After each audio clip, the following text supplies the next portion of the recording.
Welcome back to Ta-da 3D printing. I wanted to keep trying out the MMU3 with some different designs. I had run out of my smaller size washer and dryer. These are miniatures that I sell on my Etsy website, and these ones are non-working, so the door is usually just fixed in place.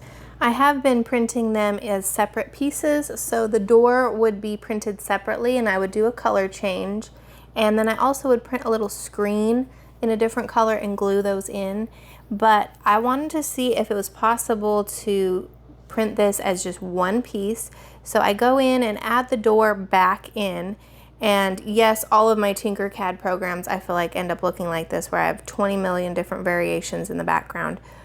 But I work on getting this door to be the right depth, and I don't need a little hollowed out space anymore because I'm not going to be trying to glue it together. So I just space all this out. I was kind of thinking about maybe doing the knob a different color just because it is a different color right now, but I think I'll keep that the same. This one on the left is the washer and the one on the right is a dryer, so I might as well just duplicate this and get it kind of ready for the next one. I am going to just print the washer to start, but I am hopeful that this is going to work. So I group it all together and export it out. So of course I usually print this on its back, so I need to flip that first, and I always forget which direction I need to go 90 degrees in. Okay, there we go. And I have the default set at 4, which is the silver. That is the correct one.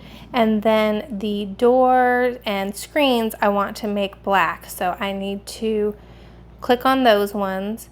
I do notice that from this view I can't seem to zoom in, so it always throws me off because I feel like in this view normally I can zoom in.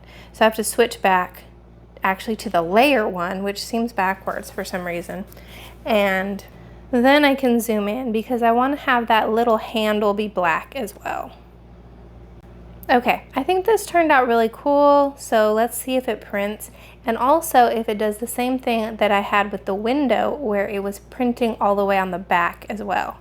So it looks like this is going to be about 2 hours for this print, which is a decent amount of time for something so little. But it printed great and I didn't have any errors. I don't see the black window along the back, which was what I was worried about, so it printed how I wanted it to print. Everything's still very clean and I'm very happy with this. I also was a little bit worried about the spacing on my door, but it is complete. It's part of the print. It's not going to pop off the front or anything like that. So I think this will work. I need to go ahead and do the dryer as well. So I jump back into Tinkercad and make the modifications on the dryer to make sure that that door is part of the print and centered correctly. I'd like to print the washer and the dryer at the same time, so I pull it into the Prusa slicer and then flip it back on its back so that it can print the same way as the other one.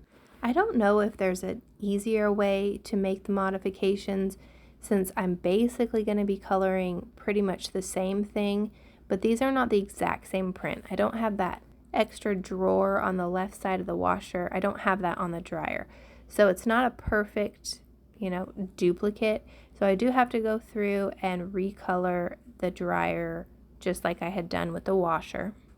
And I wasn't quite sure if it was still going to work because I'm not seeing the washer at the same time. So I guess because I clicked just on the dryer, it's letting me modify that one. And then yeah, sure enough, I have the washer and the dryer together that will print at the same time. I don't really like that they're so far forward on the print bed. I'd like them to be a little bit more centered, and that is with the arrange button. I'm not really sure why it's doing that. So I just scoot everything back just a little bit. And these two prints together will take just a little bit under 3 hours. I must finally have my filament loaded correctly because I'm not having any more errors. Everything is going through just fine and the print completes. Of course, that purge tower on the back is almost as tall as the washer and dryer, but I'm really happy with how these turned out. I don't have to glue the little faces on them anymore. They look really good. Looks like I'm getting this thing dialed in. Let me know your thoughts. Thanks for watching.